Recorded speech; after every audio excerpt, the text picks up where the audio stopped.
And we're back. Got some valve train noise in this Dodge 3.6 rear cover. So the intake's got to come off. I'm betting that we've got some loose rockers or lifters. Let's see what we happen. Alright, slowly but surely getting it done.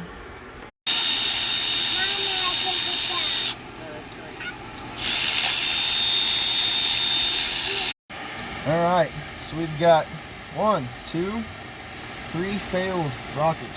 So if you come down here, you'll see this up and down. It's not good. And this lobe on the camshaft has a huge thing on it.